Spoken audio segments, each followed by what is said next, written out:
Pernahkah kita berpikir tentang bagaimana kita sebagai umat manusia memanfaatkan sumber daya alam yang ada di bumi?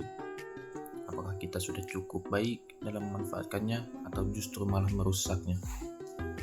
Nah, kali ini saya bakal membahas hal ini dengan mengutip pandangan dari Tafsir Al-Azhar karya Hamka yang menurut saya sangat relevan dengan isu-isu lingkungan yang lagi hangat.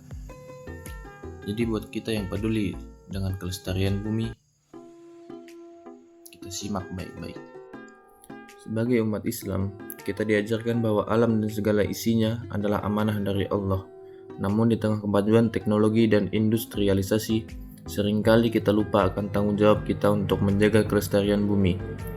Sebagai contoh, Indonesia baru saja meresmikan pabrik baterai kendaraan listrik pertama. Ini adalah langkah besar menuju energi terbarukan, tetapi bagaimana pandangan Islam tentang pemanfaatan sumber daya alam ini?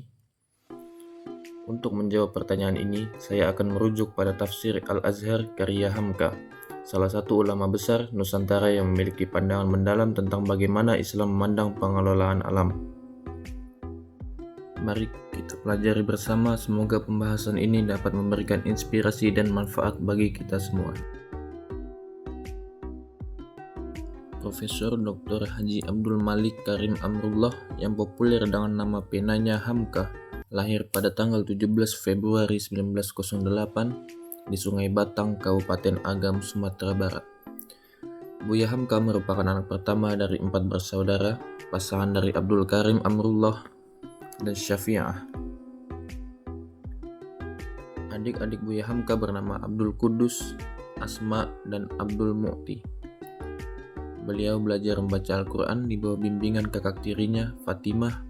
Memasuki usia 7 tahun, beliau masuk ke sekolah desa pada tahun 1916. Lalu setelah 3 tahun, beliau berhenti dari sekolah desa dan dimasukkan ayah ke Tawali, sekolah yang mewajibkan muridnya menghafal kitab-kitab klasik, kaidah, nahwu, dan shorof. Sejak kecil, Hamka sangat gemar membaca. Sejak gurunya Zainuddin Labai El-Yunusi membuka perpustakaan penyewaan buku, beliau sering menghabiskan waktu untuk membaca. Pada usia 16 tahun, beliau memutuskan untuk merantau ke Pulau Jawa. Perhentian pertamanya adalah di Yogyakarta. Di sana ia bertemu dengan Pak Eteknya atau adik ayahnya, Ja'far Amrullah. Di sana beliau belajar dengan Ki Bagus Hadikusumo, Haji Omar Said Cokroaminoto, Suryo Pranoto, dan Haji Fahrudin. Setelah 6 bulan di Yogyakarta, ia melanjutkan perjalanan ke Pekalongan. Di sana ia bertemu dengan kakak iparnya Ahmad Rashid Sultan Mansur dari kakak iparnya. Beliau mendapat kesempatan mengikuti berbagai pertemuan Muhammadiyah dan berlatih pidato di depan umum, serta mengukuhkan tekadnya untuk terjun di bidang dakwah. Setelah pulang ke kampung halaman, beliau menikah dengan Siti Raham pada tanggal 5 April 1929. Bersama Siti Raham, ia dikaruniai 10 anak yang bernama Zaki, Rusdi, Fahri, Azizah, Irfan, Aliyah, Fatiyah, Hilmi, Afif, dan Syakib. Semasa hidupnya, beliau banyak melahirkan karya-karya besar seperti Tafsir Al-Azhar, Di Bawah Lindungan Ka'bah, dan Tenggelamnya Kapal Van der Weyden. Di usia 73 tahun, 5 bulan tepatnya pada hari Jumat, 24 Juli 1981, beliau menghembuskan napas terakhirnya menyusul orang-orang tersayangnya. Hamka menekankan bahwa ayat ini adalah peringatan bagi manusia agar tidak hanya mengambil manfaat dari alam, tetapi juga menjaga keseimbangannya. Beliau menegaskan 3 poin penting. Pertama, manusia sebagai khalifah di bumi. Allah memberikan tanggung jawab kepada manusia untuk mengelola bumi, bukan merusaknya. Pemanfaatan sumber daya yang bertanggung jawab, rezeki yang Allah sediakan harus digunakan untuk kebaikan, bukan untuk merugikan makhluk lain. Dan yang terakhir, yaitu larangan perusakan lingkungan. Hamka menyoroti bahwa perilaku yang merusak, seperti pembalakan liar, polusi, atau eksploitasi berlebihan adalah bentuk pengkhianatan terhadap amanah Allah. Hamka juga menjelaskan bahwa Islam mengajarkan keseimbangan antara kebutuhan manusia dan pelestarian lingkungan. Ini adalah bentuk ibadah, karena menjaga alam berarti menjaga ciptaan Allah. Penafsiran Hamka sangat relevan dengan kondisi saat ini. Misalnya Indonesia baru saja meresmikan pabrik baterai kendaraan listrik pertama di Karawang. Ini adalah langkah positif untuk mendukung transisi ke energi ramah lingkungan. Namun, kita juga harus waspada terhadap dampaknya, seperti limbah industri atau eksploitasi sumber daya yang tidak terkendali.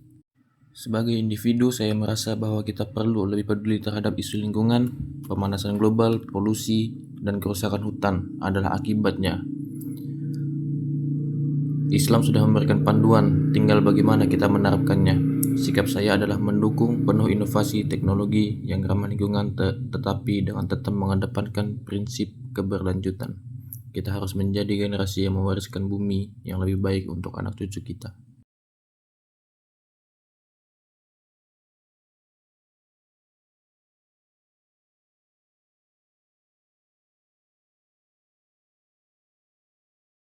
Sebagai generasi muda, ada banyak hal yang bisa kita lakukan untuk menjaga alam. Beberapa langkah konkret yang dapat kita ambil antara lain. Yang pertama, dukungan pada inovasi energi terbarukan. Mengajak masyarakat untuk menggunakan kendaraan listrik, mendukung teknologi ramah lingkungan, atau berpartisipasi dalam program pemerintah untuk pengembangan energi terbarukan. Yang kedua, kurangi penggunaan plastik. Plastik sekali pakai adalah salah satu penyebab utama pencemaran. Kita bisa menggantinya dengan bahan yang dapat didaur ulang. Yang ketiga, edukasi masyarakat. Melalui diskusi, seminar, atau video seperti ini, kita dapat menyebarkan kesadaran tentang pentingnya menjaga lingkungan. Yang keempat, partisipasi dalam gerakan konservasi.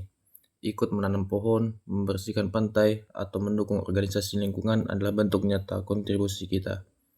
Aksi-aksi ini mungkin terlihat kecil, tetapi jika dilakukan bersama-sama, dampaknya akan sangat besar. Demikian pembahasan mengenai pemanfaatan sumber daya alam secara bijak.